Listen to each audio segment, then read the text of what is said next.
today's video, i-share ko lang po sa inyo yung mga naging karanasan ko sa pag-apply ko for agency. So, unang-una, nagmamadali.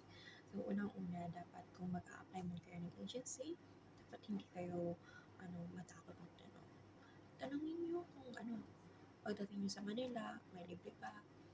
Tsaka kung may pera ba silang ipapadala sa inyo, mga ganong bagay yung dapat tanong.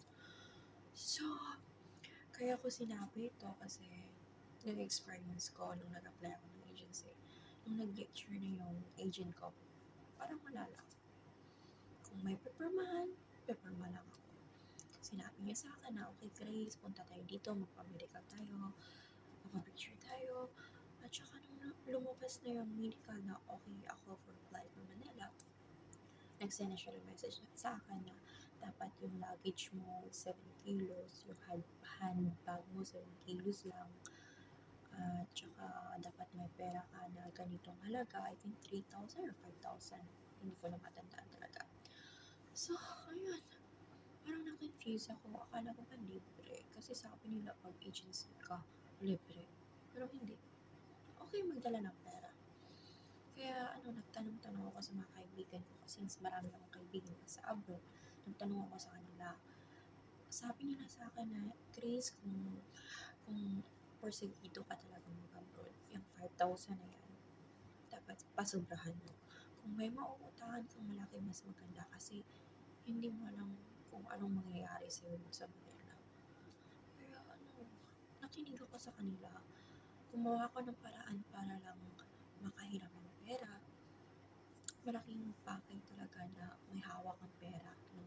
May malaki kang pera na dala papuntang Manila kasi base sa experience ko nung nandun ako sa Manila, ano lang yung libre sa agency namin.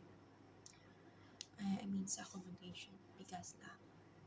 So yung mga expenses kung lalabas ka, sa'yo na yun. Yung ulam ninyo, sa'yo na yun. Yung tubig, sa'yo na yun. So, rice lang talaga yung libre ko, diba? Kung wala akong dalang pera, tinga. At ang mas masakit pa doon is 4 months ako nagstay doon sa accommodation. Imagine, 4 months kasi wala akong employer. Pinapunta nila ako dito sa Manila na wala pa employer, which is hindi talaga tama.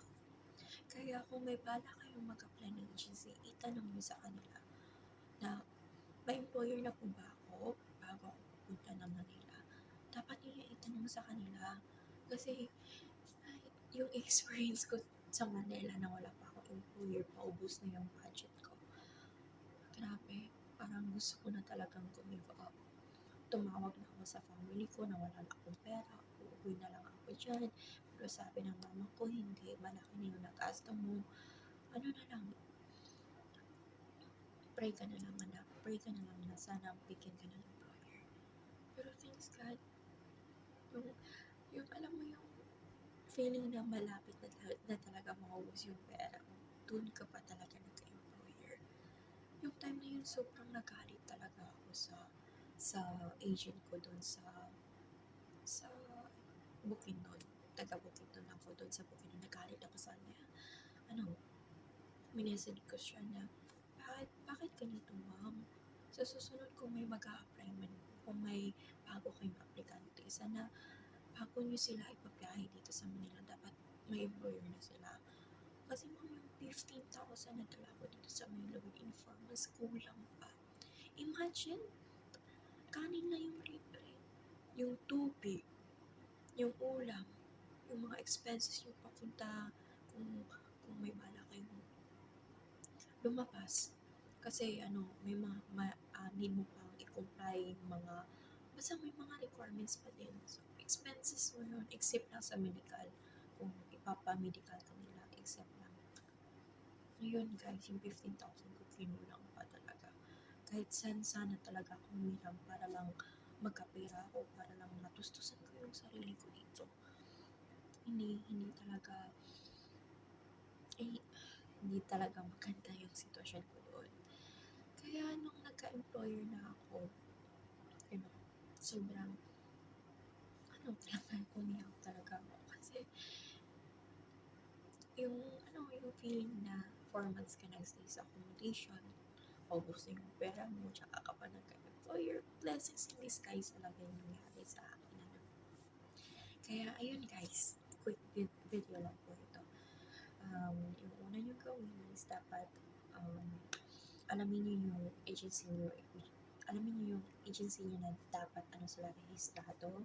Tsaka yung pangalawa is magtanong ka kung ano ba yung libre, at saka magtanong ka rin kung magkano ba talagang pera ang kailangan na dalhin doon. Kasi sa experience ko, kung hindi ako nagdala ng malaking pera, kung sinunod ko na yung chat sa akin ng agent ko na 3,000 or 5,000 na yung dapat kong tinga, siguro mga lang ako doon, mga 1 month, uwi na talaga ako. Wala eh.